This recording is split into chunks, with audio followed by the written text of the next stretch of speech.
Maayong hapon, Kamshans! Live at Carlos Hilado Memorial State College, or shall I say, Carlos Hilado Memorial State University. A warm greetings, ladies and gentlemen. Welcome again to Carlos Hilado Memorial State University in celebration of Buwan ng Panitikan 2022. Muling pagtuklas sa Karunungang Bayan, a webinar on 500 years of writing in the Filipino world. 500 taon ng pagsulat sa kalibutang Pilipino. And guys, just a sort of reminders to each one of you, please share this webinar to our beloved Kamshans so that they could acquire new learnings upon the discussions of our resource speaker. Indeed, to kick off this program, I request all of you guys to please be in silence as we begin with invocation. And please remain in your post as we sing with pride the Philippine national anthem.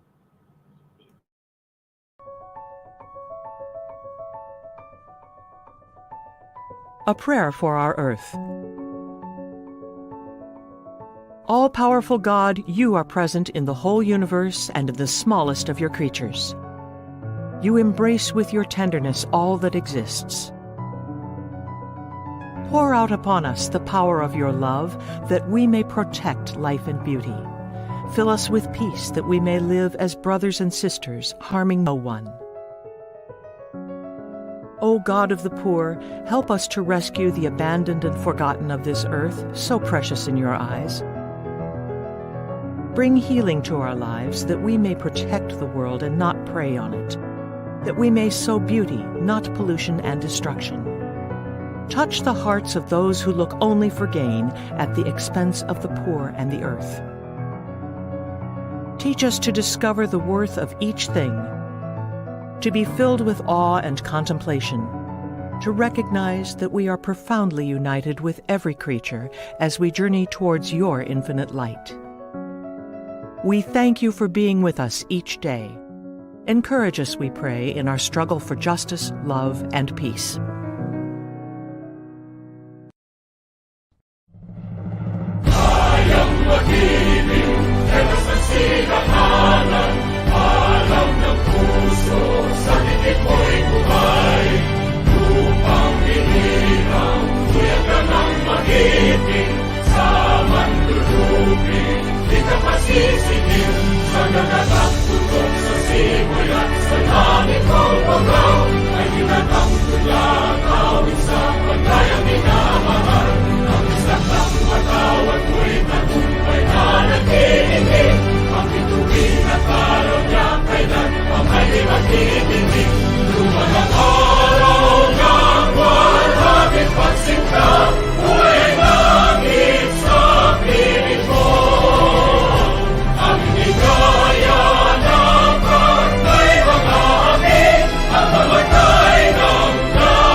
Alright, so again, mayong hapon sa aton tanan. Again, welcome to all of you guys. Welcome all of you guys sa aton nga webinar entitled 500 Years of Writing in the Filipino World upon 500 taon ng pagsulat sa kalibutang Pilipino. And guys, just a sort of reminders to each one of you, with all your precious time, my dearest Kamshans, for those who wanted to clarify such things, don't hesitate. Feel free to comment below. Hindi magduha-duha, no, mga kauturan, mga Kamshans, sa aton nga webinar sini nga hapon. So at this point, I would like to acknowledge the person in task to give welcome remarks to each one of you. Ladies and gentlemen, proud to say, the Dean of College of Arts and Sciences, no other than Dr. R.J. Y. Alvarado. Let's give him a virtual round of applause, please. Sir Mark, thank you so much. Am I audible?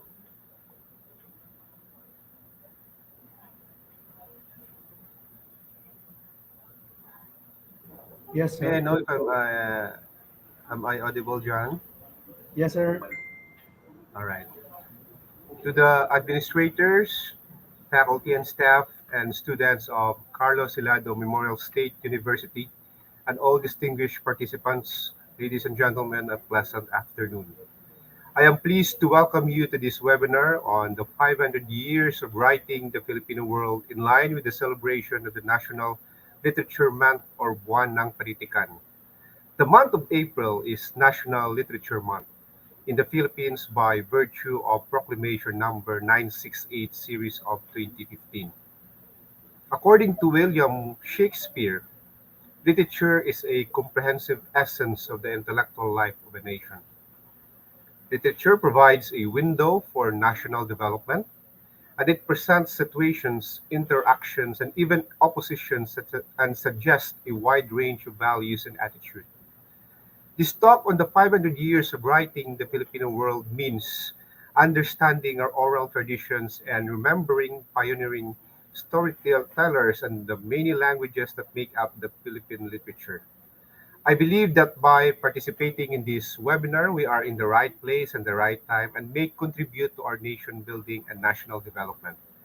Together, let us accelerate and of course, the exchange of ideas and good practices through our very competent speaker that will be properly introduced in a while. I wish you all a very successful webinar. Thank you, and once again, welcome.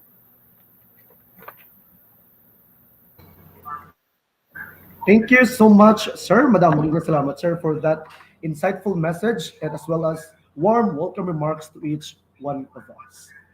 And I'm hoping that every Kamsians nga nagapamati subong makahangop ka maghatag gid sa ilang privileges at tinion nga makapamati gid no sa sining webinar sining hapon. And guys, please be reminded nga sa aton nga pagpamati sa aton nga webinar sining hapon, don't hesitate to ask something, to clarify such things. Feel free to comment below. Okay? So before we proceed to our next part of our program, may I request sa aton mga beloved Kamsians to please heart, like, comment, o kung react sa aton nga Facebook live subong para aton gin malantaw kung algib ang bugos kag kusog sa aton nga Kamsians, especially subong nga university na kita. Okay? So at this juncture, ladies and gentlemen, let's proceed to the introduction of our resource speaker. So I humbly extend my warmest gratitude to announce to you as well as to recognize. She is the Bachelor of Secondary Education, major in English, 1994, at University of Saint Lasal. Master of Arts in Teaching in English, 2014 at Carlos Hilada Memorial State College. Doctor of Philosophy in Applied Linguistics, 2021, University of Saint Lasal. At her professional associations, Philippine Center for Teachers, Continuing Education, Philippines 2021 up to 2023. Philippine Association for Teachers and Educators, 2021 to 2020. International Association of Scholarly Publishers, Editors and Reviewers, or IASPER, 2019 up to 2021. Gentlemen and ladies, please give a round of applause, please, to our resource speaker, no other than Dr. Jesusa E. Pineda. Please give her a big round of applause, please. Thank you, John Mark. Good afternoon, everyone. Well, I'm supposed to ask for or to expect responses, no, but this is Facebook Live anyway.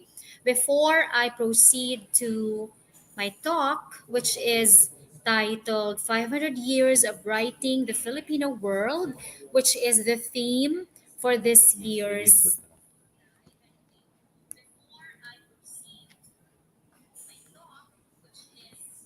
monthly celebration of literature or Literature Month, which is celebrated every April of every year, I would like to ask you kung sino sa inyo ang happy kag kung sino sa inyo ang sad. So perhaps you may post a comment on the comment section of this Facebook Live page, no? Kung happy ka mo, pwede man nga happy. Good afternoon, Dr. Jesusa Pineda from Mail Rose, yeah, one of my students in the BA English program. Si Mail Rose nagurong ka pamati. Ay, what about the others? Are you happy? So Mail Rose is happy. Hazel Jill, another student of mine, is also happy. What about the others? But I'm hoping that I do not have only two listeners here, no? More than two. All or perhaps not less than 50. Okay, definitely happy, Miss Jess, is the response of Male Rose. Only three. Okay. Anyway, I believe that the others are also happy. I'm hoping that most of you are happy, if not all of you. All right. Now, we are celebrating the National Literary Month, which is April, every year.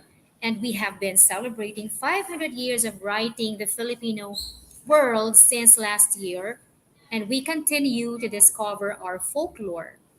When you say folklore, this refers to our traditional customs, tales, dances, even sayings or art forms preserved among a people.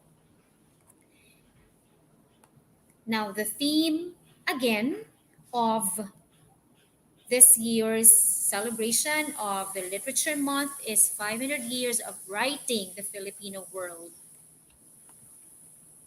Why Literature Month? The annual celebration is mandated by virtue of Proclamation number 968 that was signed in 2015 when President Noynoy Aquino was the president of the Philippines. And so we're thankful that we have this. We are celebrating Literature Month.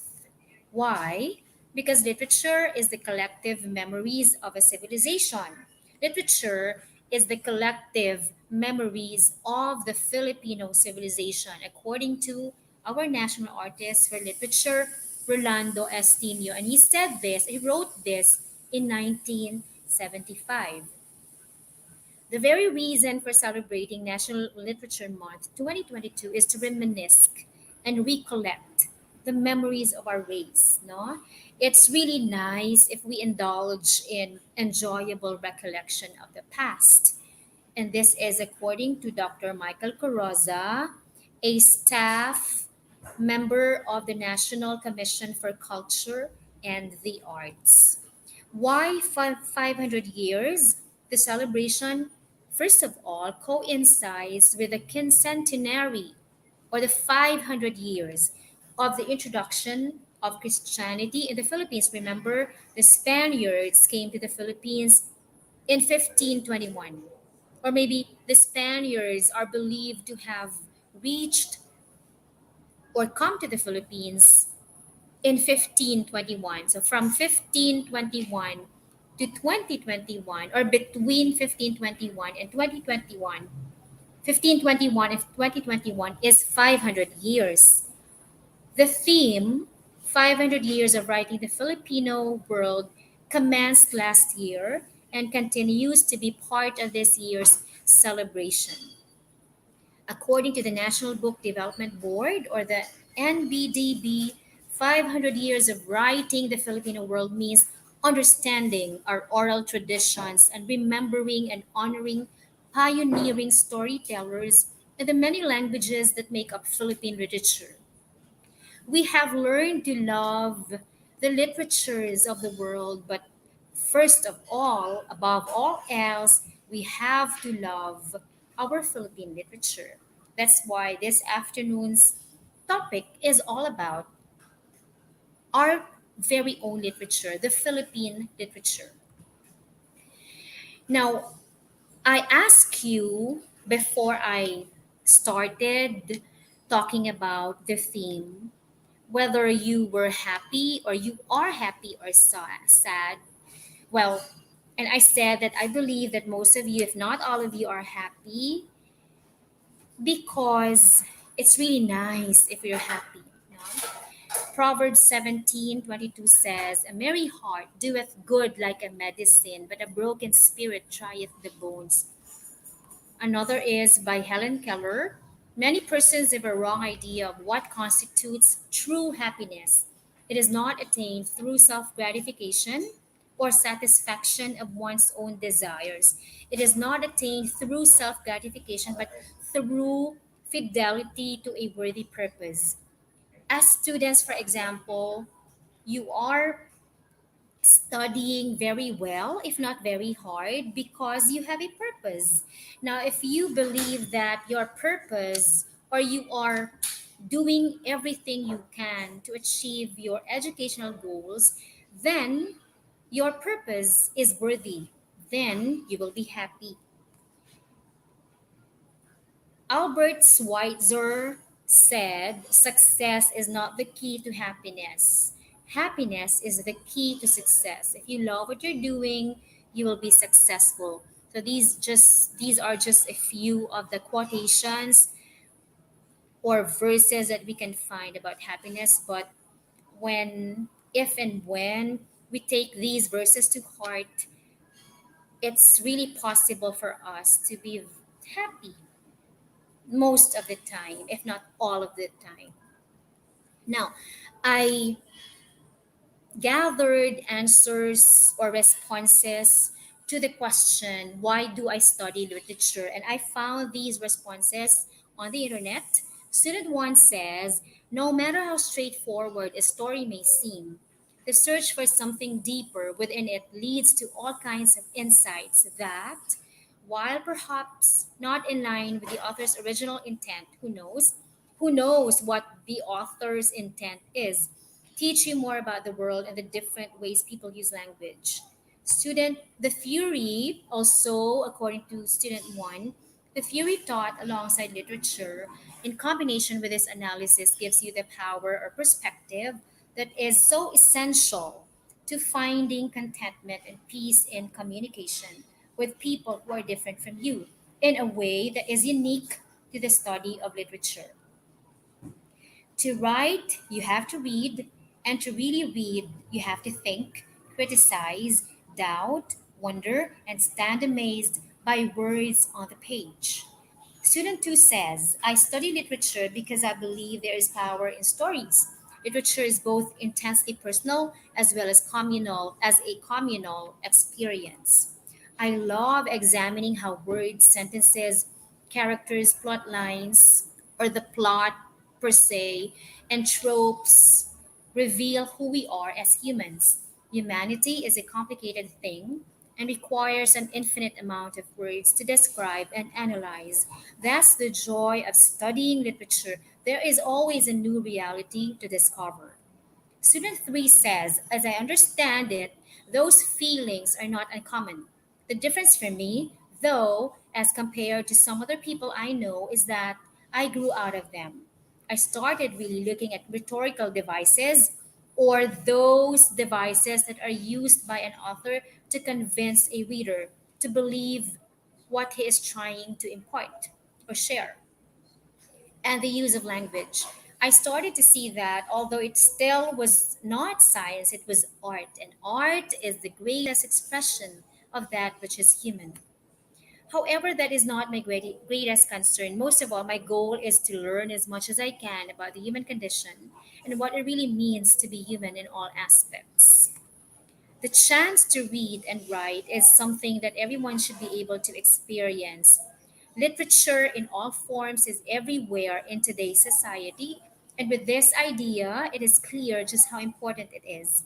Literature offers not only a chance to enlighten a person, but it also gives the chance to broaden one's horizons and perspectives.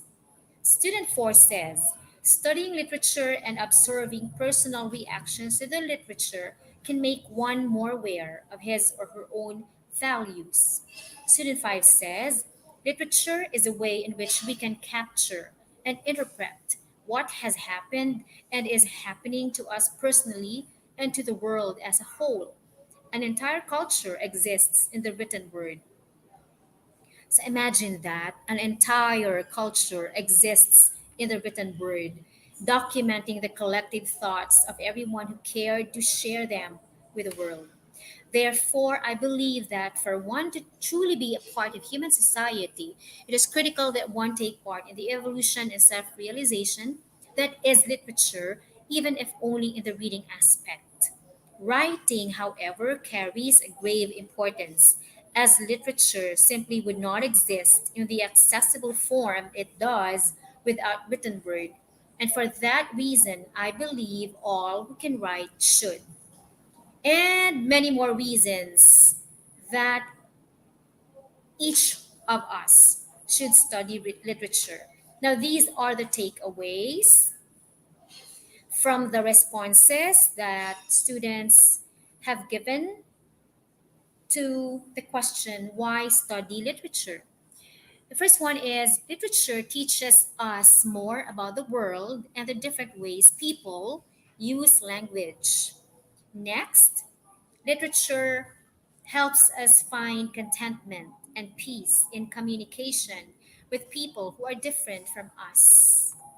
Next, we stand amazed by words on the page.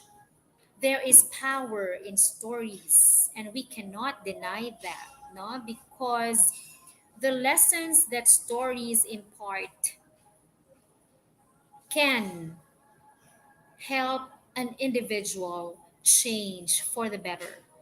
How words sent Another takeaway is how words, sentences, characters, and plot lines or lines and tropes reveal who we are as humans. That's the joy of studying literature. There is always a new reality to discover. It's art, and art is the greatest expression of that, which is human. Learn Through literature, we can learn as much as we can about the human condition and what it really means to be human in all aspects. The chance to read and write is something that everyone should be able to experience. Literature in all forms is everywhere in today's society. Literature offers not only a chance to enlighten a person, but it also gives the chance to broaden one's horizons and perspectives. Literature can make one more aware of his or her own values. Through literature, we can capture and interpret what has happened and is happening to us personally and to the world as a whole. An entire culture, to reiterate, exists in the written word, documenting the collective thoughts of everyone who cared to share them with the world. It is critical that one take part in the evolution and self realization that is literature, even if only in the reading aspect. Okay, so these are the takeaways or the very important things to remember about the responses of the students. All right, I have a quick game. The first one who can answer this will win a prize of 50 pesos worth of load. So just write the letter of the correct answer. Who wrote the woman who had two navels? O, kung tanda ka mo, actually, may kwan na siya, may clue na nagda.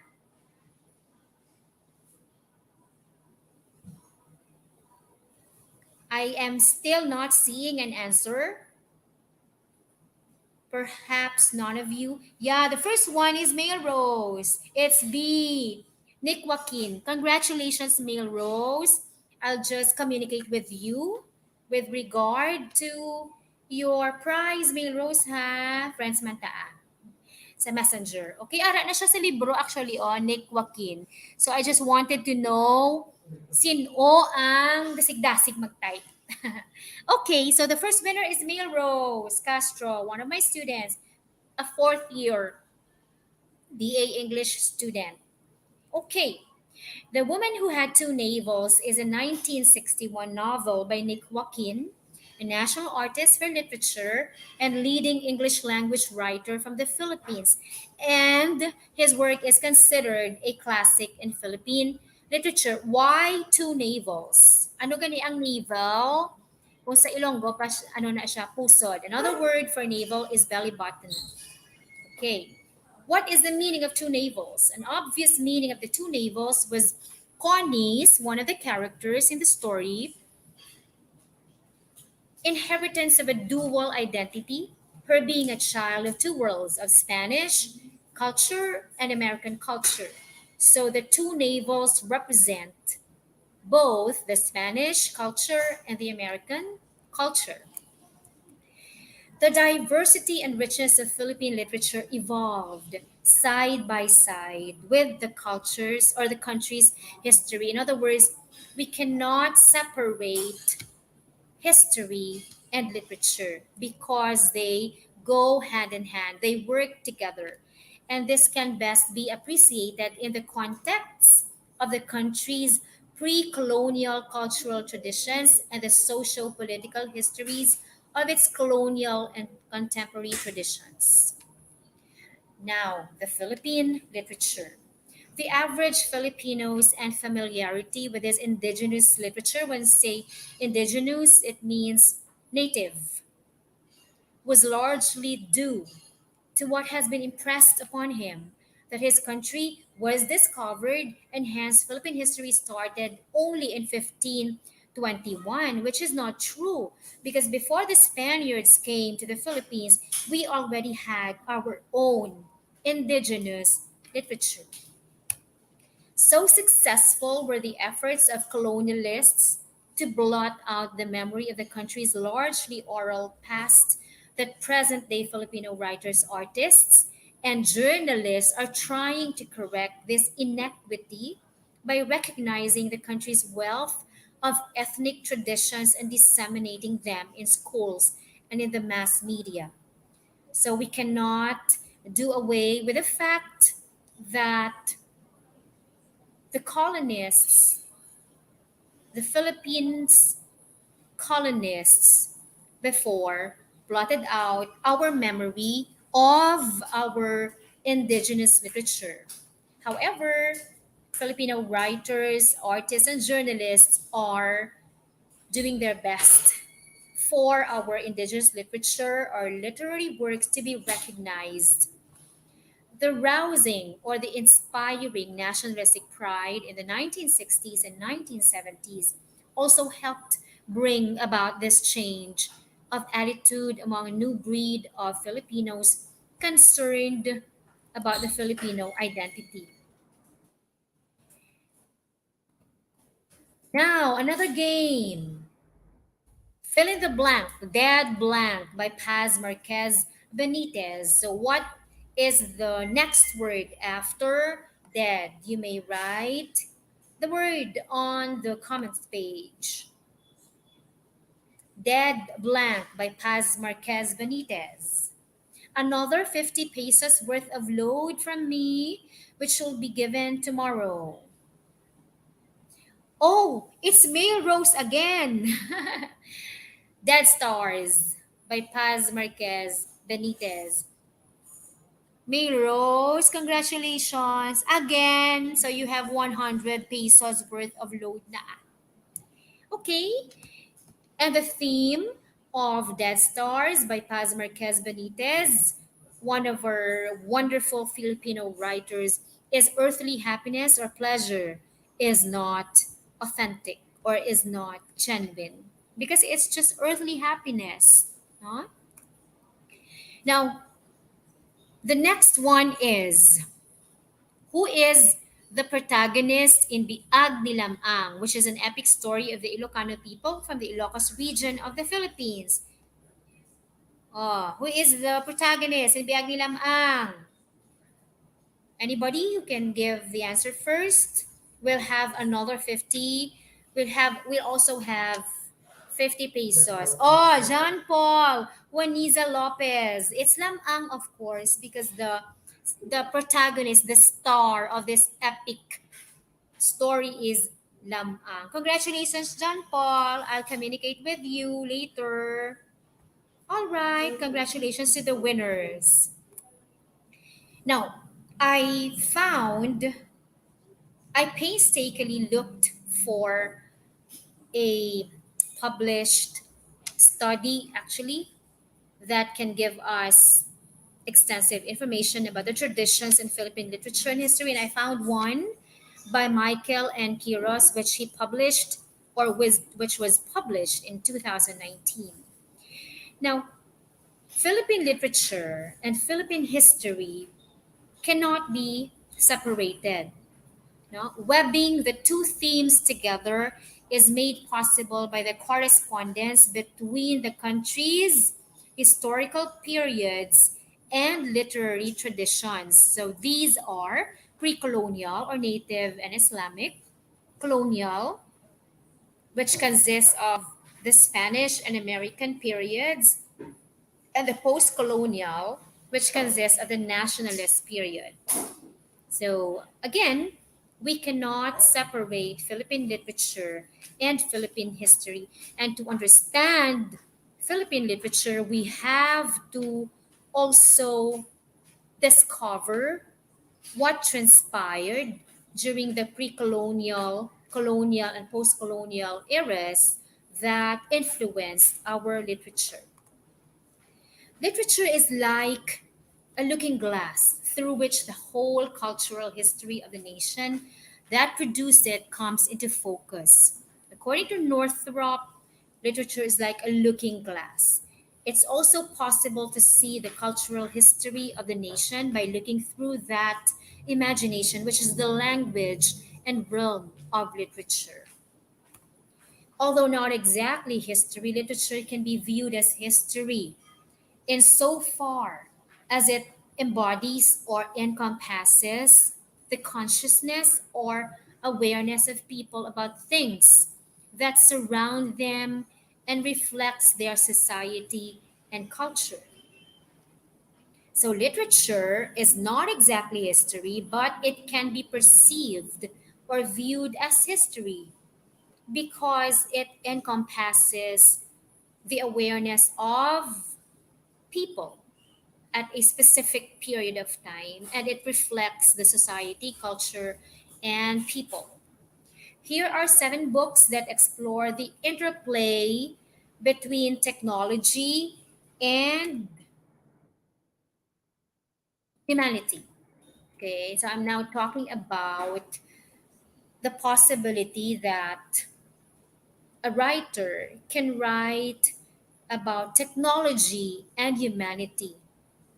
So we have Feed by M.T. Anderson, The Wind Up Girl by Paolo Baxi Galupi, A Close and Common Orbit by Becky Chambers, The Summer Prince by Alaya Dawn Johnson, Warcross by Marie Lu, The Binti Trilogy by Nedi Okorafor, Love Robot by Margaret Reed. As many scholars point out, the Philippines already had its rich literary tradition, both written and oral, long before the Spaniards came, which continues until now. No, so we must not think that our literature started only in 1521 when the Spaniards came to the Philippines. No, it started even before the Spaniards came here. Only a few, however, only a few written pre-colonial literary works have survived to this day. Why? Because of the following: impermanence of the leaves and barks used by the natives for writing, because, of course, before there was no paper and pen. So they had to write whatever they wanted to write that could entertain them or that could make them remember the events that were happening around them. They used the leaves and barks of trees. Another reason is their burning by the Spanish friars. So the written pre-colonial literary works were some were burned by the Spanish friars. Another reason is the introduction of the printing press and the Roman alphabet, which replaced the native syllabary. When you say syllabary, it refers to a set of written characters representing syllables, and in some languages or stages of writing serving the purpose of an alphabet. Not because our ancestors before had their own alphabet, but with the advent of the Roman alphabet, nadula na. May nabilin pagali, pero a few na lang. No? But the literary works that were written by our ancestors using their native syllabary, wala na. Now, the latters or the native syllabaries unsuitability for recording long passages. So it's not plausible for our ancestors before to record long passages using their own native syllabary. It is for this reason why knowledge of indigenous literature nowadays primarily comes from ethnic, cultural minorities that have never been colonized and that serve as windows to the past. It is the kind that is committed to memory and communicated through word of mouth across generations. I would like to share one of my friends conducted a study among the ethnic people in one place in Iloilo. And what he did was he recorded an audio video to document the performance and delivery of one chant of Panay Bukidnon, one chant. The five informants were determined based on the recommendation of the National Commission for Culture and the Arts and the Provincial Tourism Office based on their expertise regarding the delivery of the chant of Binanog Dance of Panay, Bukidnon. Data were gathered and submitted for revalidation to the informants to maintain its authenticity. Informant A, who was an 80-year-old Gamaba 2000 awardee National Living Treasure and an epic chanter of Panay Bukidnon, chief among the barangay chieftains, was one of the informant. My friend had five informants actually, no? And so he wanted to record the chant of the Panay Bukidnon and he was successful. No, he was successful. He was able to gather data about the chant of the Panay Bukidnons, which is an ethnic tribe in one of the places in the province of Iloilo. And so the knowledge of indigenous literature nowadays primarily comes from ethnic cultural minorities. We will come to know what the ethnic people in an ethnic tribe are saying, or what their stories are, or what their points are, or what their chants are, if we interview them. No? Okay. This oral tradition, literary oral tradition, plays a crucial role in reproducing the structure of native society.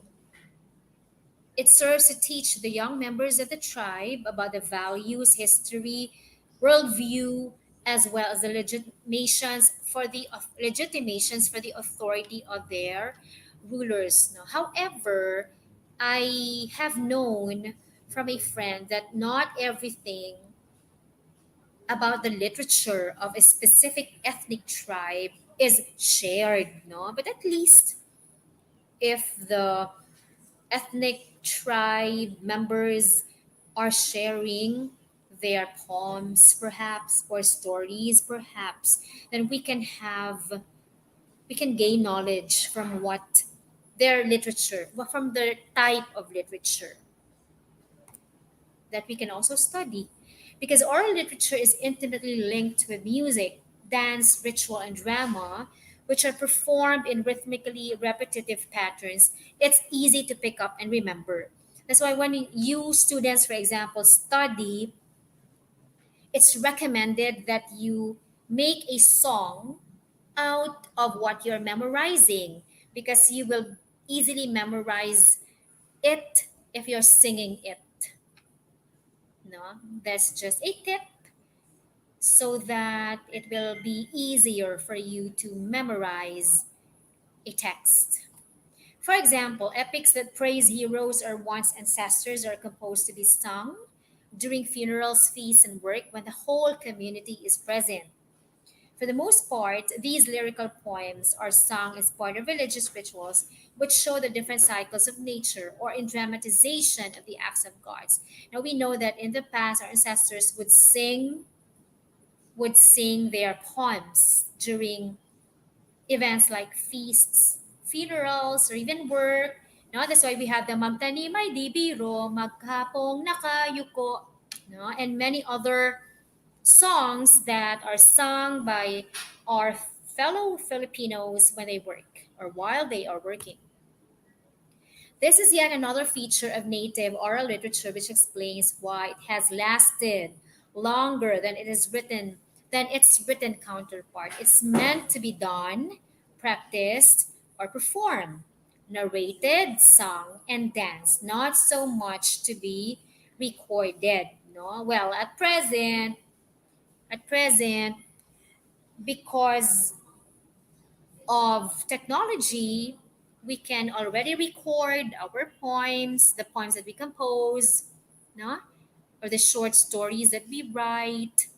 We can just easily record them and share them through social media websites. Much of oral literature is anonymous in authorship. I'm still talking about oral literature, that which was passed by our ancestors from one generation to another. So much of oral literature is anonymous in authorship, which means the author is not known and in persona, or the aspect of someone's character that is presented to or perceived by others, or the role or character adopted by an author or an actor. It's not known. No? It's not important to mention who composed it, for it is most likely not by a single, as the story is passed from one person and generation to another, with the resulting improvisation each time. So one story, gali, is passed from one person to another. When it reaches the next person, it's improvised or it's even revised or may lain na siyang version, no? Like the legend of Maria Makiling. Di ba la? The legend of Maria Makiling actually has a lot of versions. Okay, the subject and audience of oral literature are not clearly delineated or explained. It merely assumes that the listener is familiar with the implied situation and topic at hand as expressed in everyday language, and it bears the imprint or the identity of the community forged by its common experience as a tribe. So now we know that much of our literature has no subject and audience that are clearly explained, and the author is unknown. The persona or the character, the role of the character is also unknown. It is a product of the contributions of several generations in which everybody has a role in preserving and bequeathing the inherited local knowledge by means of socialization in the life of the community. Now, in a nutshell, Indigenous literature serves as a window to the past. No? If Indigenous literature were not passed from one generation to another, then we would not know what happened in the past. Also, Indigenous literature is communicated through word of mouth across generations, and it plays a crucial role in reproducing the structure of native society. It teaches the young members of the tribe about the values, history, worldview, as well as the legitimations for the authority of their rulers. I'm talking about the takeaways of what I've just presented. It is meant to be done, practiced, or performed, narrated, sung, and danced, and not so much to be recorded. Has a known authorship and persona, has a subject and an audience that are not explained, and is the product of the contributions of several generations. There are actually three types of indigenous oral literature. One is the myth. Now, myths try to explain the origin, the existence, and the end of things, usually by means of divine intervention. Myths can be considered as an early form of science insofar as they were produced by ancient people's interaction with, observing, and wondering of, and attempts to explain primeval reality or ancient reality. Myths are also a means to root themselves in time, to give them a sense of continuity and belongingness amidst a harsh and changing environment. When the Spaniards came, tribal leaders and elders were deposed from their traditional roles or ginkuha sila sa ilang mga roles and became the folk people in colonial society. Obviously, because it was already the Spaniards, no, who became the leaders of the country. Now, these are examples of creation myths from the Philippines: the creation of the Igorot, how the moon and the stars came to be of the Bukidnon, the origin of the Bagobo, the story of the creation of the Bilaan, in the beginning of the Bilaan, the children of the Limokon of the Mandaya, and the creation story of the Tagalog. Notice that all of these are talking about the creation of the world, but these are all myths. And so these are different versions actually.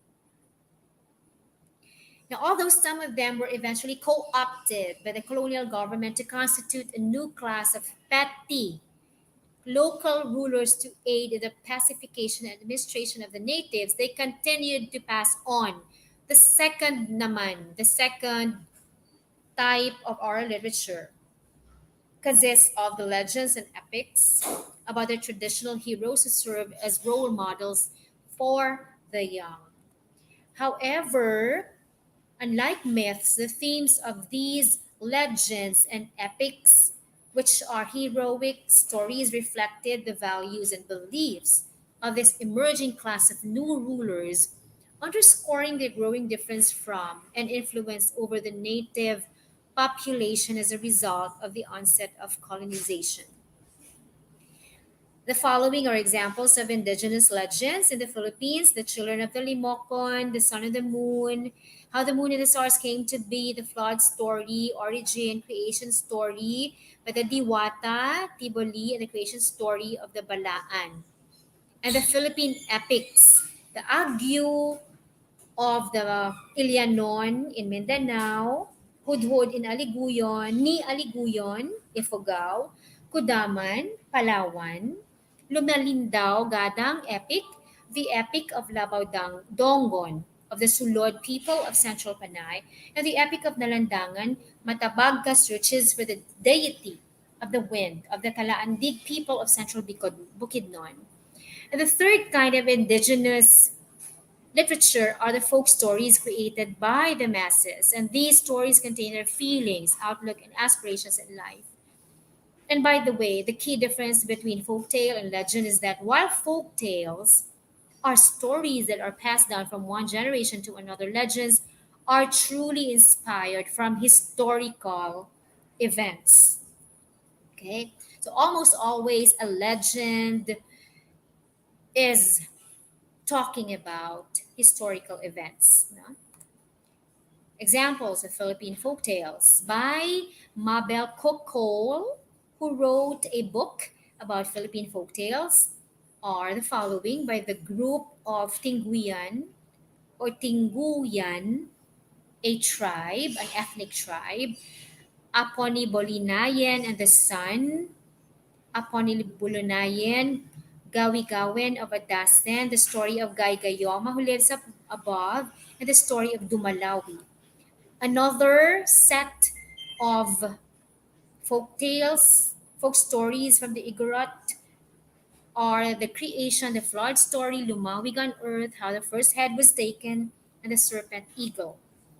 Included in this genre or folk tales are stories which satire those in power in a humorous way, as well as riddles, proverbs, and aphorisms. Aphorisms are sayings which state self evident truths in a didactic, moralistic tone or in a teaching manner.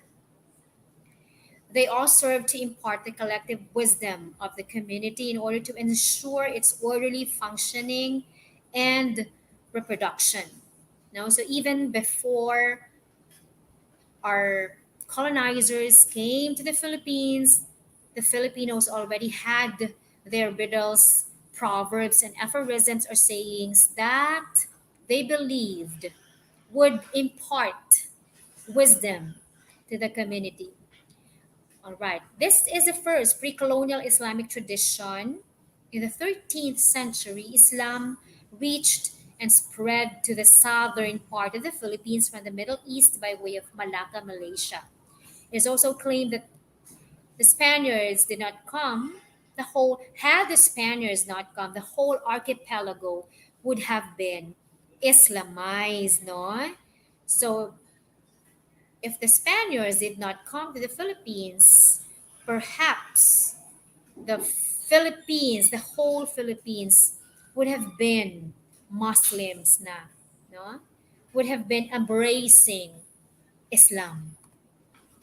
In fact, when the Spaniard conquistadors came to Manila, they were surprised to find Muslim traders from the south, as well as several thriving or prospering Muslim communities in select parts of the city. This observation only goes to show the extent of the influence of Islam in the archipelago long before the coming of the colonizers.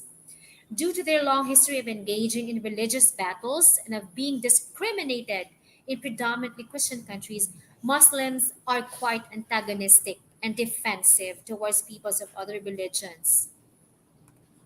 Another feature of Muslim society is its theocratic nature. Upon the hands of the Sultan rest both religious and civil powers made possible by the belief that he is a descendant of the prophets. No? And nobody can refute that. No? Kay Muslims really fight for that. No?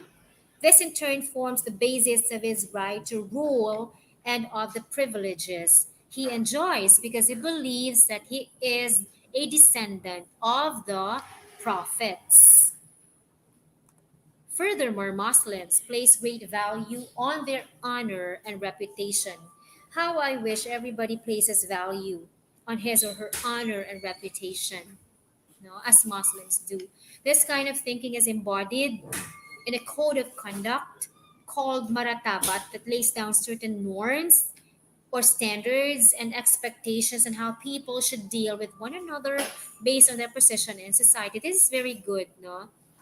The Muslims believe that they have to behave in a very specific way or in very specific ways. That's why they have the maratabat, their guide to their behavior. It's for these reasons Muslim literature manifests or makes clear their own interpretation of history as well as the challenges and dangers they face over time as colored by their own emotions and analysis. It consists of stories about the sacrifices made by the martyrs of their faith and religious legends that legitimize the authority of the Sultan and the teachings of the Quran, or sometimes it's pronounced as Quran. Okay? A typical selection of this tradition includes works that are directly related to the beliefs, customs, and rituals of Islam, in which the content is much more important than the form and style of writing. Most writers are very bent on their form and style of their writing, but the Muslims are more concerned about the content of their writing. Again, it is important to emphasize that the indigenous literary oral tradition did not die even with the coming of Islam. What does this mean? Now, even if the Islam of the Muslims came here and they had their own literature, our indigenous literature did not disappear, no, did not vanish into thin air because our literary works, our indigenous literary works have been preserved by word of mouth. That's why we still have them until now. It has persisted and coexisted with the latter.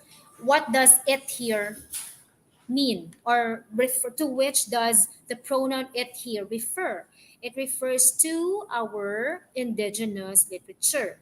Our indigenous literature has persisted and coexisted with the Muslim literature in such a way that the old has mixed with the new to form an amalgam called folk Islam. Now, we proceed to the colonial Hispanic tradition from 1521 to 1898. At this point, one can see the beginnings of Western capitalism that underwrote the impulse for imperialism by kings and evangelization by missionaries. In other words, it was a combination of business, politics, and religion that brought Spain to Philippine soil. So these were the motives of the Spaniards: business, motives for coming here, business, politics, and religion. When the Spaniards came, they brought with them their Latin culture and medieval worldview that emphasized hierarchy, order, authority, and obedience. They tried to legitimize their colonial rule by way of stories narrating the lives of great biblical characters, particularly of Jesus Christ and of the saints, whose main themes are the complete surrender to the will of God and the virtue of living a life of sacrifice, penitence, and patient suffering. All these themes are actually evident or manifested in the literature or in the literary works during the time when the Spaniards were here. Remember, they were here for for over 300 years, no? And so our literary works or the literary works during their regime were composed of stories or poems or novels that had the following themes. When the Spaniards introduced new things, they also replaced some old ones. One example was the native syllabary, which I mentioned a while ago, which faded out of use with the introduction of the Roman alphabet, except in a handful of tribes in far-flung areas. That's why, until now, our ethnic tribes in the Philippines, our very own ethnic tribes, still have their own native syllabary, which we who are not members of their tribes cannot understand. Not only they can understand. Particularly among the young, many lost the ability to use it due to the Christianization of many natives and the social status associated with the ability to read and write in the Roman script, because when the Spaniards were here, they compelled Filipinos to read and write in the Roman script. This loss of the ancient alphabet was one of the reasons behind the decline of indigenous literature, especially of those who came under the direct colonial rule by Spain, such as the Tagalogs. Unlike other ethnic groups in the far north and south, and on the highlands of the archipelago, which produced their own epics, the lowland Tagalogs living near the colonial capital never had one. Okay. Instead, it was replaced by the Passion, a narrative song on the passion and death of Jesus sung during Lent, which is considered a corrupted,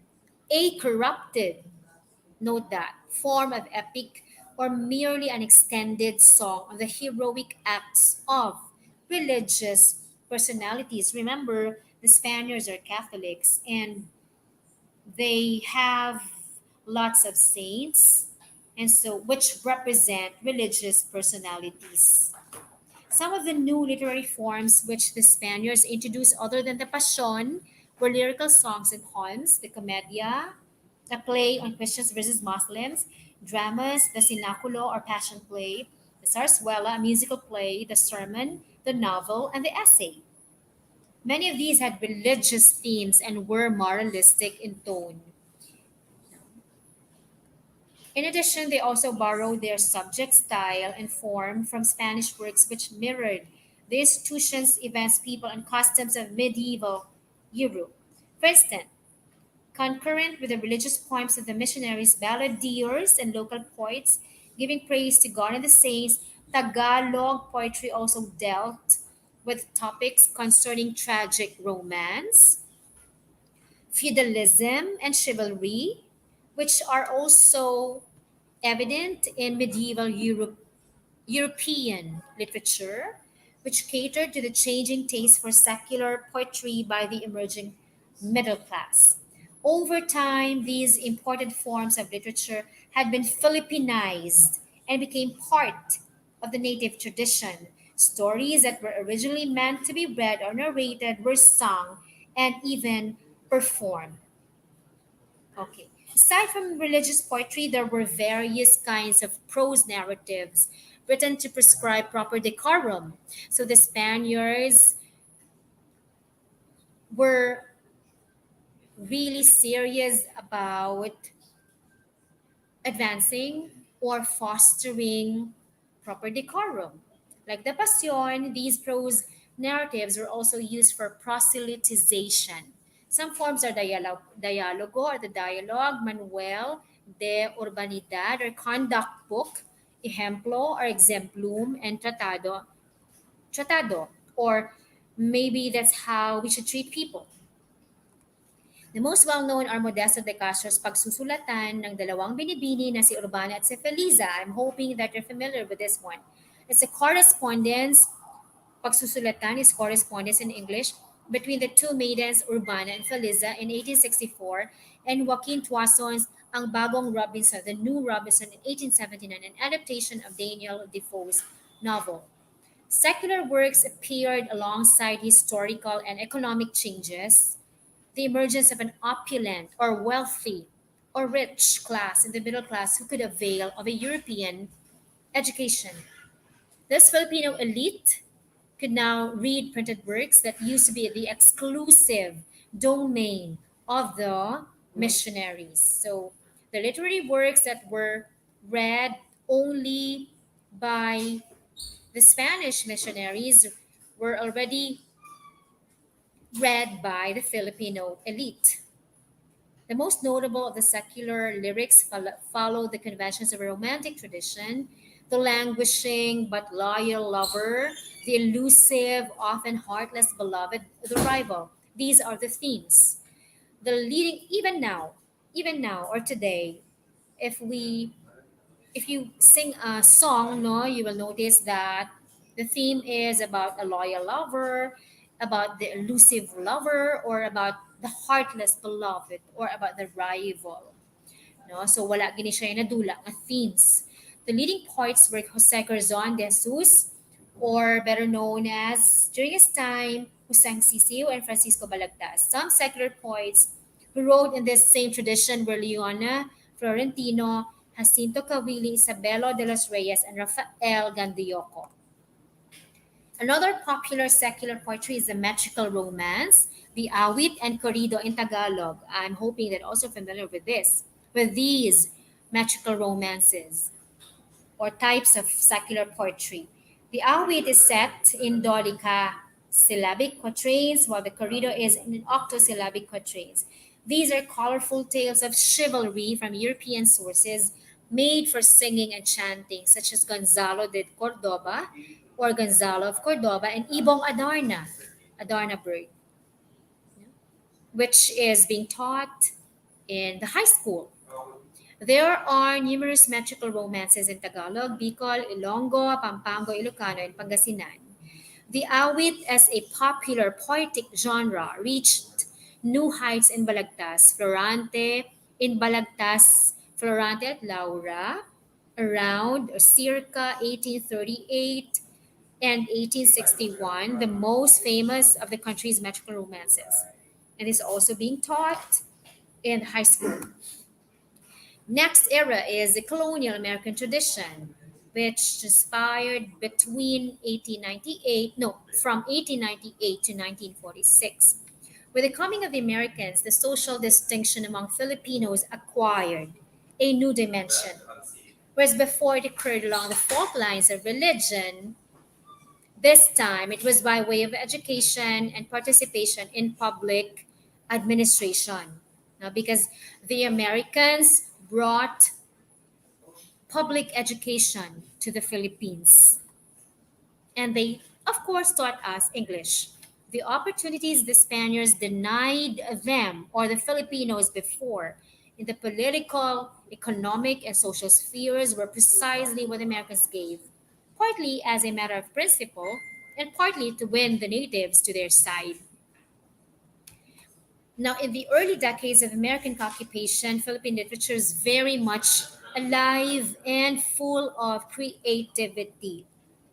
So imagine when the Americans arrived in the Philippines, they taught our fellow Filipinos English. And so there were wonderful, prolific Filipino writers na, that emerged. The aborted success of the Philippine Revolution against Spain, caused by the sudden entry of America into the picture in collaboration with the Philippine middle class, was still fresh in the minds of many Filipinos. So it was natural that the literature of that time dealt with the issue of American imperialism and urged the people to continue their struggle for self determination.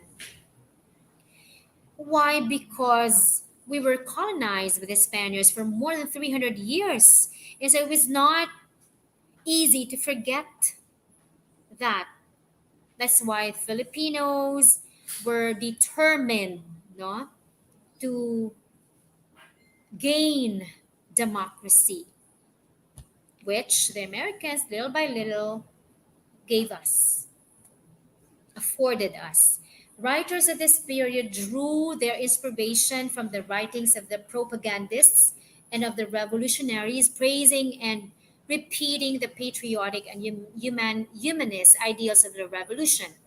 Likewise, alongside this trend of nationalist literature, endured traditional forms of literature that presented and critiqued the ills besetting Philippine society.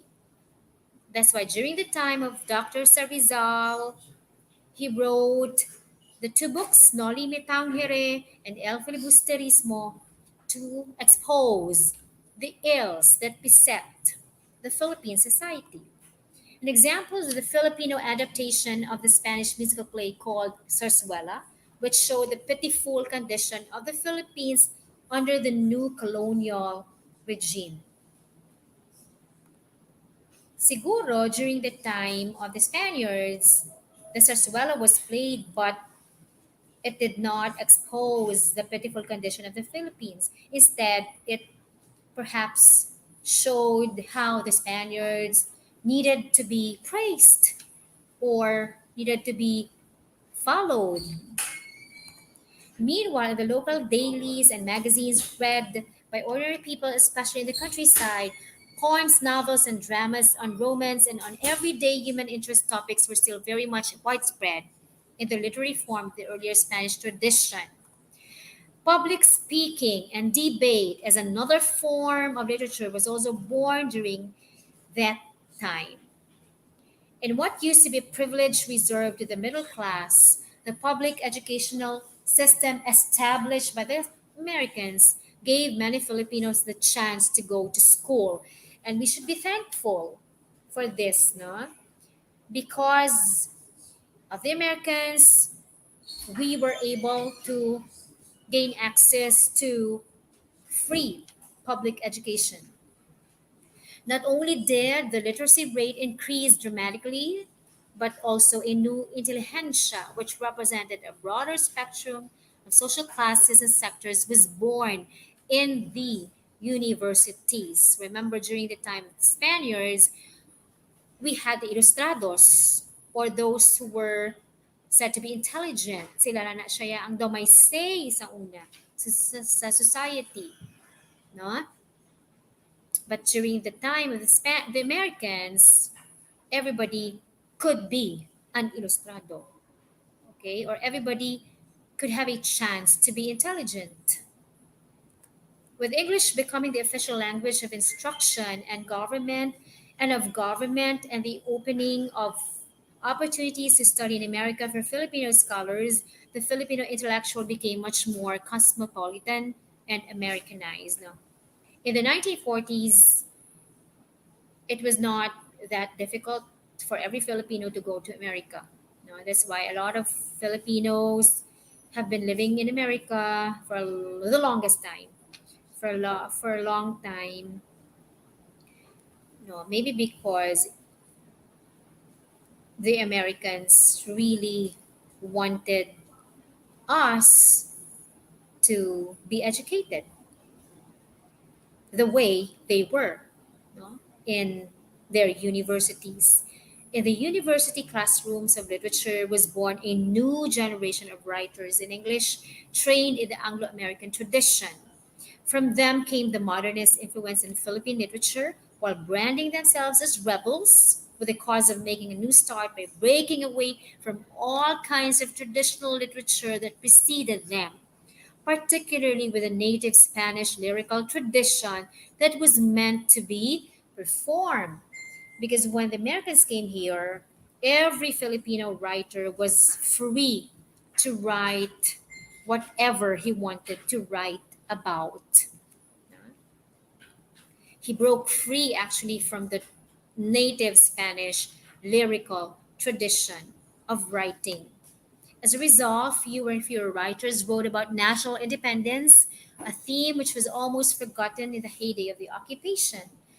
Instead, they got attracted to the glamour associated with the modern style and aimed to produce an avant garde Filipino literature in English comparable to that of the West. So wala na ang theme ng national independence. May ara pa, but well, not everyone, no? Because before, everyone should write about national independence, no? Considering that we were under the merciless rule of the Spaniards. Also, during this time, Hollywood came to the Philippines in the form of movies and vaudeville shows, which in turn pushed to the countryside the earlier forms of entertainment and stage performances from the Spanish period. In this way, the urban theaters of yesterday became the rural theaters of today. I like this. The urban theaters of yesterday became the rural theaters of today. One act plays began to be performed in university campuses, and the technique of writing short stories and free verse poems were mastered by Filipino writers in English, although it took a while to remake the novel from Spanish to English. On the sidelines, some of these university educated writers and social scientists also started recording the oral literary tradition of ethnic groups. No? Just what I shared with you a while ago, my friend was able to record the oral literary tradition of the Panay Bukidnon. How did he do it? He actually stayed in their place for maybe almost a month. Noted poets in Tagalog during the American period were Julian Cruz, Balmaceda, Florentino Colantes, Pedro Gaitmaitan, Jose Corazon de Jesus, Benigno Ramos, Inigo Ed, Regalado, Ildefonso Santos, Lope K. Santos, Aniceto Silvestre, Emilio Mar Antonio, Alejandro Abadilla, and Teodoro Ogancillo. But and there's more, no? There are lots of Filipino writers. There were lots of Filipino writers. There were many Filipino writers who wrote in English during the American period. And they really wrote their hearts out because they were free. In fiction, the period of apprenticeship in literary writing in English is marked by imitation of the style of storytelling and strict adherence to the craft of the short story as practiced by popular American fictionists. Early short story writers in English were often dubbed as the Andersons or Saroyans or the Hemingways of Philippine letters. Katahom, no? How I wish this is also happening at present, no? When every young Filipino writer could be dubbed as the Anderson or the Saroyan or the Hemingway of Philippine letters. Leopoldo Yabes, in his study of the Philippine short story in English from 1925 to 1955, points to these models of American fiction exerting profound influence on the early writings of writers like Francisco Arcellana, Letiaco, and Paz La Torrena. In 1925, Paz Marquez Benitez's short story, Benitez's short story Dead Stars, was published and was made the landmark of the maturity of the Filipino writer in English. Soon after, Benitez short story writers began publishing stories no longer imitative of American models, which means that the Filipino writers after Benitez had their own style of writing, had their own themes. Thus, story writers like Icasiano Calalang, Letiaco, Arturo Rotor, Lidia Villanueva, Paz Latorena, Manuel Argilia began publishing stories manifesting both skilled use of the language and a keen Filipino sensibility. This combination of writing in a borrowed tongue while dwelling on Filipino customs and traditions earmarked the literary output of major Filipino fictionists in English during the American period.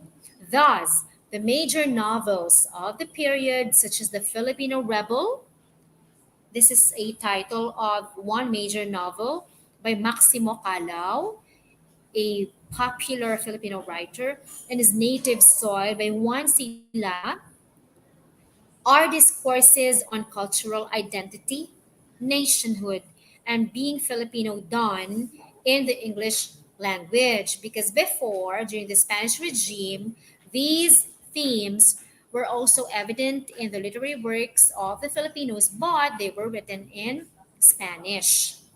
Stories such as How My Brother Leon Brought Home a Wife by Manuel Argilia scanned the scenery as well as the folkways of Ilocandia, while NVM Gonzalez's novels and stories such as Children of the Ash Covered Loam present the panorama of Mindoro in all its customs and traditions while configuring its characters in the human dilemma of nostalgia and poverty. In other words, these stories like such as How My Brother Leon Brought Home a Wife and Children of the Ash Covered Loam mirror the life in Ilocandia and the life in Mindoro. Apart from Argilia and Gonzalez, noted fictionists during the period included Francisco Arcellana, whom Jose Garcia Villa lauded as a genius storyteller, Consorcio Borge, Ida Rivera, Conrado Pedroche, Amador Daggio, Sinay Hamada, Hernando Ocampo, Fernando Maria Guerrero, and Fernando Maria Guerrero. Jose Garcia Villa himself wrote several short stories but devoted most of his time to poetry. In 1936, when the Philippine Writers League was organized, Filipino writers in English began discussing the value of literature in society. So it was in 1936 when the value of literature in society was discussed by Filipino writers. It's initiated and led by Salvador P. Lopez, whose essays on literature and society provoked debates. The discussion centered on proletarian literature, engaged or committed literature versus the art for art's sake literary orientation. Okay, I have another game. Alberto S. Florentino wrote, "The world is a blank." Another 50 pesos worth of load for whoever can answer first or whoever can give the correct answer first. Alberto S. Florentino wrote, "The world is an blank." I'm hoping that you're still there. Are you still there? Because I can not see any answer.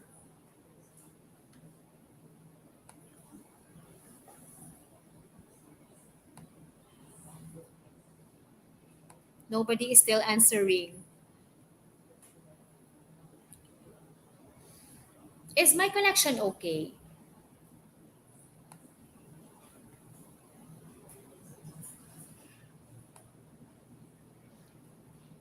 Nobody has answered yet. Oh, it's Mary Rose Soriano. another student of mine. And so it's Mary Rose. We have Male Rose, who won twice. Next is John Paul Lopez. And the last, but by no means the least winner, is Mary Rose Soriano. I'll just keep in touch. Okay, very good. Now, I'm almost done anyway. Colonial and post-colonial nationalist tradition. There are two nationalist moments in Philippine history. The first occurred during the closing decades of Spanish colonization in the late 19th century, which started as an assimilation and then an independence movement from Spain. No? So this is about assimilating the customs and traditions of Spain and moving away from there, from the customs and traditions of Spain. The second one is or occurred after gaining independence from America in the post-war decolonization period. The first one is from 1872 to 98, independence movement from Spain.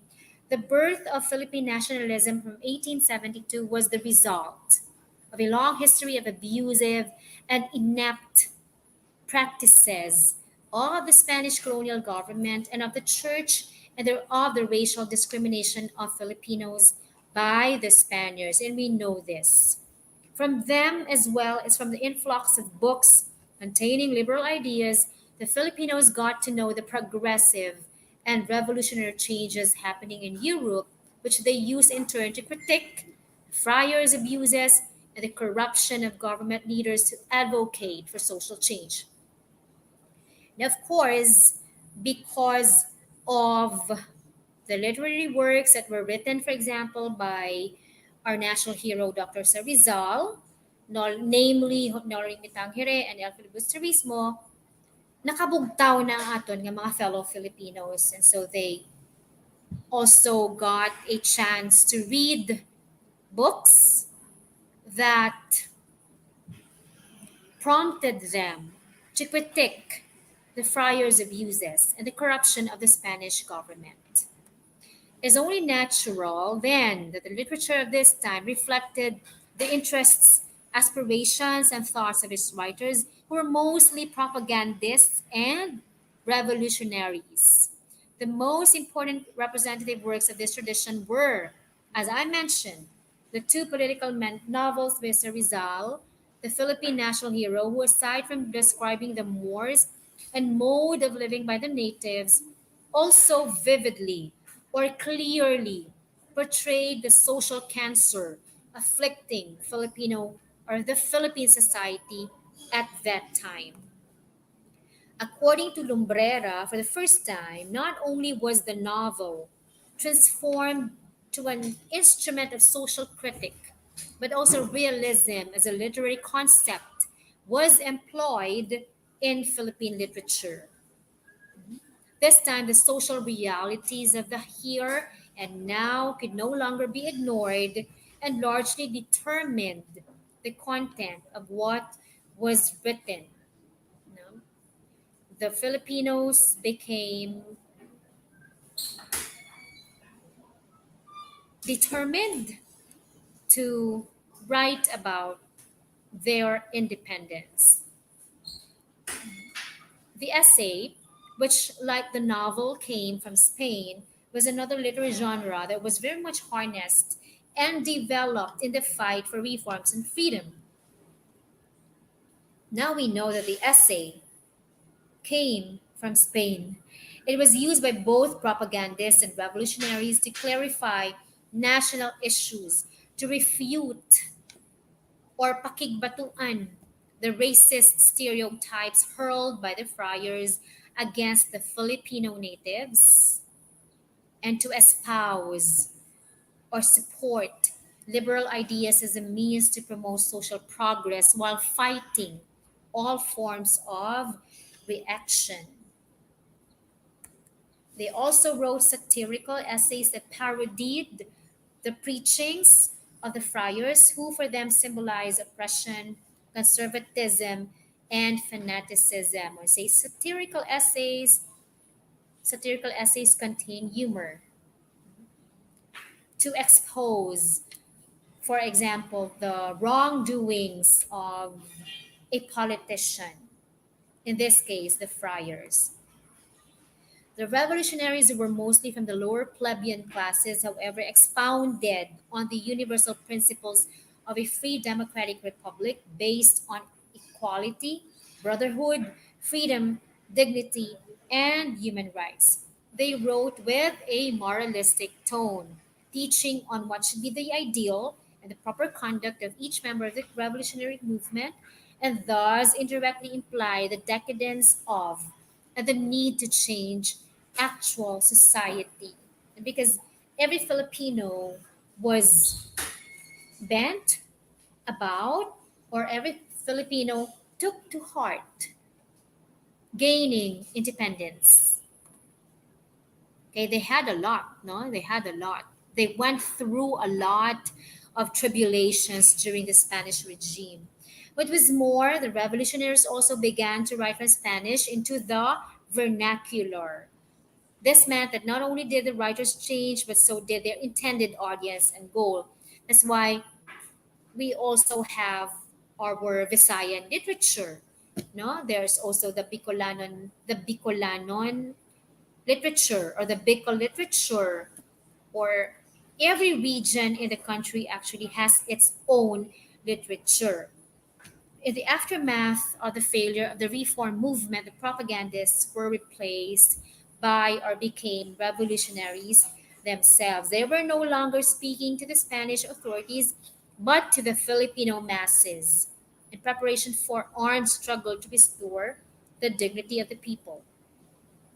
Since then, Tagalog became the official language of the revolutionary movement, and that was how the association between the local language and nationalism was forged or was established. In sum, the late 19th century Philippine literature consisted of the religious and of the secular, though there arose a third kind marked by an evolving sense of national identity and nationhood against colonialism. Okay, so this is about the post war independence.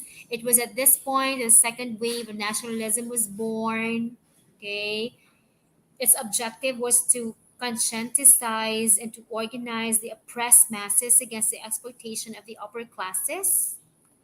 In the 1950s, many writers were also influenced by the philosophy of existentialism.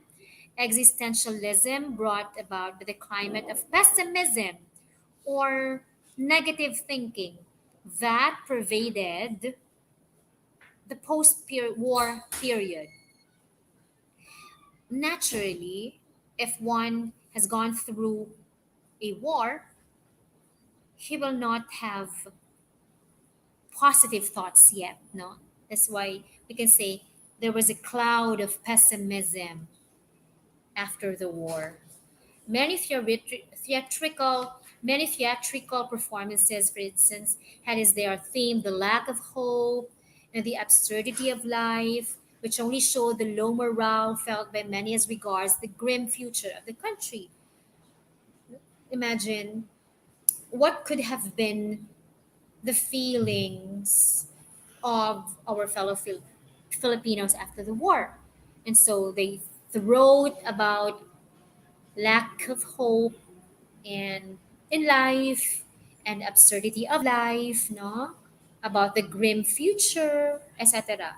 Everything, anything and everything that was not positive.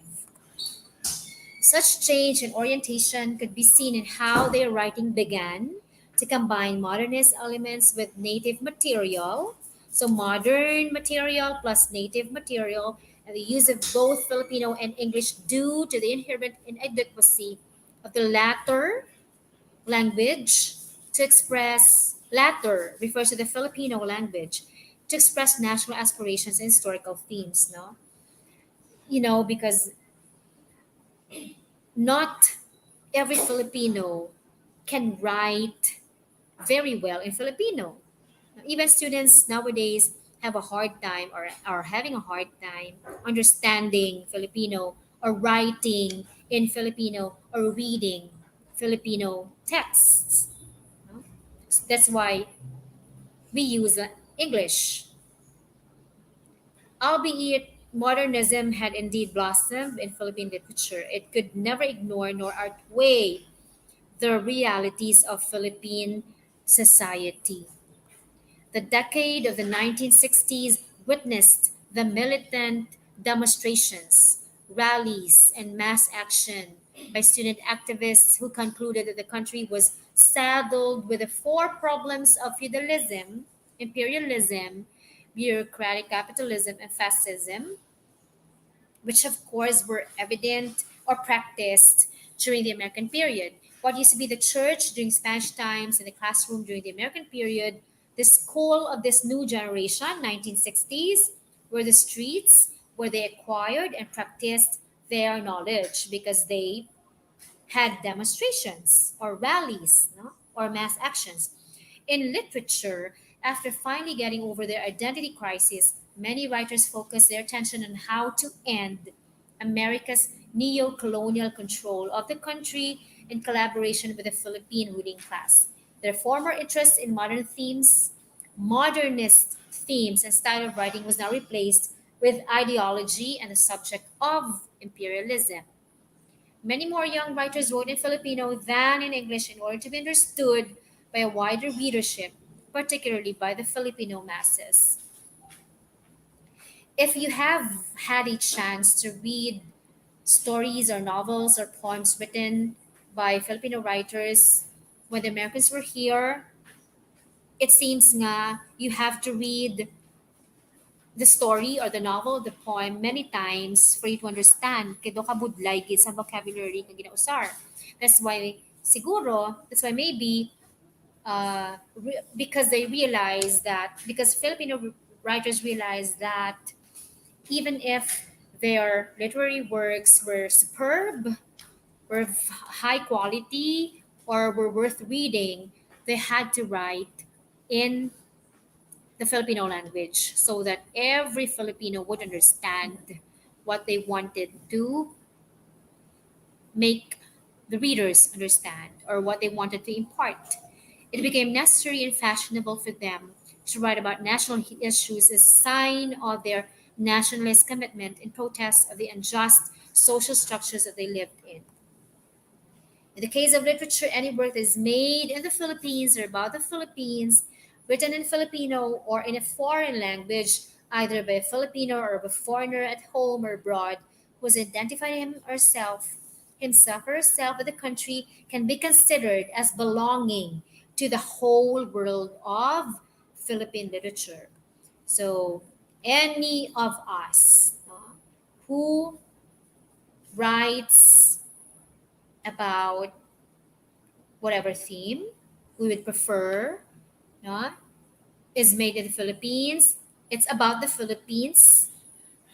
It's considered part of Philippine literature. The collective acts of singing, dancing, storytelling, stage shows by celebrities, cheering, marching, and human barricading by people from all walks of life, talking in the same local language on the streets in a fiesta mood during those momentous days are all reminiscent of the communal celebrations of the native tradition and society in which all members of the tribe participated and cooperated.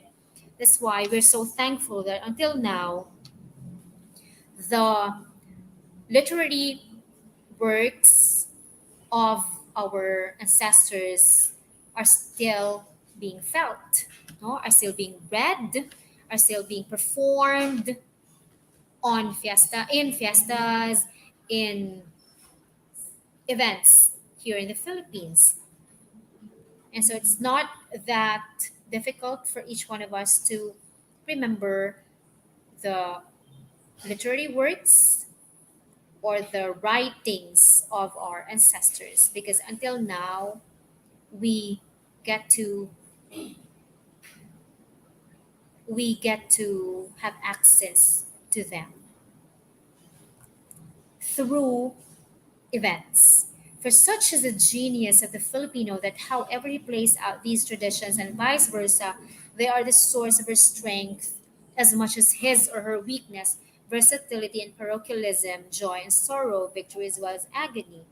No, kay kita yung mga Pinoy, maski kasubo na, pero if we encounter a story or a poem that is so funny, makakadlaw kita gihapon, no?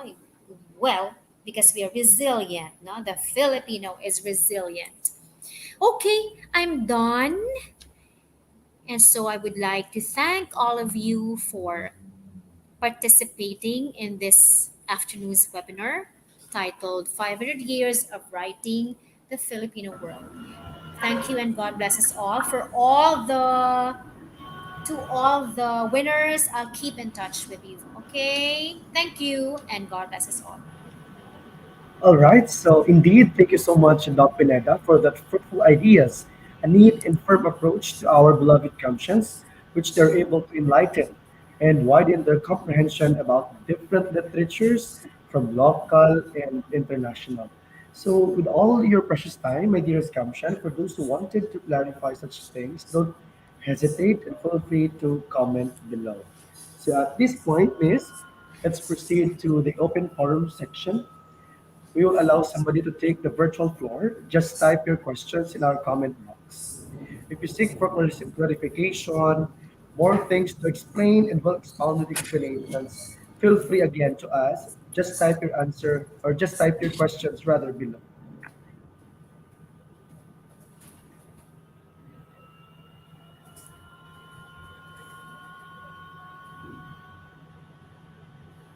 Is there something you would like to clarify upon the discussion of our resource speaker with regards to the title of our webinar, which is 500 Years of Writing in the Filipino World. It seems nga kung kanina ko naman, kita kadamo itong mga quotes nga need na kitya dalpon sa atong pagkabuhi sa ulihi.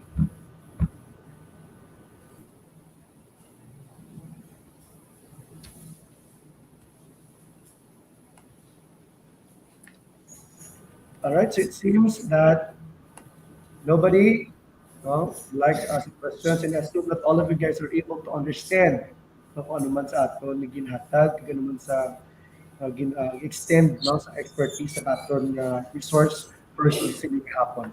So at this juncture, I'd like to grab this humble opportunity to award the certificate of appreciation to our resource speaker. Carlos Ilang Memorial State College awards the certificate of appreciation to for her generosity to share her skills and expertise in 500 years of writing in Filipino world in a webinar as part of our celebration of National Literature Month. Given this 21st day of April 2022 at Carlos Agatis College, Felice Campus Negros Occidental. Signed by Dean, College of Arts and Sciences, R.J.Y. Alvarado, DPA, and the Rector for External Affairs, Roderick K. Samonte. Gentlemen and ladies, would like to recognize our resource speaker, who other than Dr. Jesusa E. Pineda. Please give her a virtual round of applause, please. Ma'am, thank you so much, ma'am, for sharing your expertise, for imparting your knowledge with us this afternoon. So at this juncture, to give a closing remarks, ladies and gentlemen, a round of applause to the Director for Student Affairs and Services, no other than Dr. Janet P. Espinosa. Thank you very much, John Mark, to Dr. Alvarado, the Dean of the College of Arts and Sciences, and to our faculty members and students who are listening to us this afternoon. May hapon sa inyo tanan. We would like to express our gratitude to Dr. Jesusa E. Pineda for sharing with us her knowledge this afternoon. She is actually the AV English Language Program Chair of the College of Arts and Sciences. So thank you very much, Dr. Pineda. This afternoon, in connection, of course, with our celebration, with the university celebration of the Literature Month, with the theme 500 Years of Writing in the Filipino World, or in Filipino, we call that 500 taon ng pagsulat sa kalibutang Filipino. So we were able to revisit with Dr. Pineda everything more or less about literature. And thank you for bringing us back to history and for the engaging activities that you involve our students. We have learned a lot this afternoon, specifically on the various literature pieces, which made me recall many of the literature I have read also during my college years. So in behalf of the Office for Student Affairs, we'd also like to thank Director Samonte, the Director of the Center for External Affairs, for facilitating this event. Again, thank you very much, everyone. Salamat.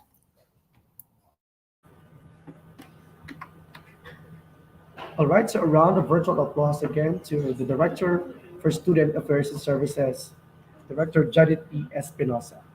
So before we close this webinar, please be reminded to fill out the evaluation form for your attendance and certificate. So very well indeed, we are always reminded for a sobering fact that we should take serious apprehension towards the preservation of our Philippine literature. Again, this is your virtual host, Jermark Jimenez, saying thank you, see you so long, goodbye, farewell, and please join me in singing with pride the Come See hymn.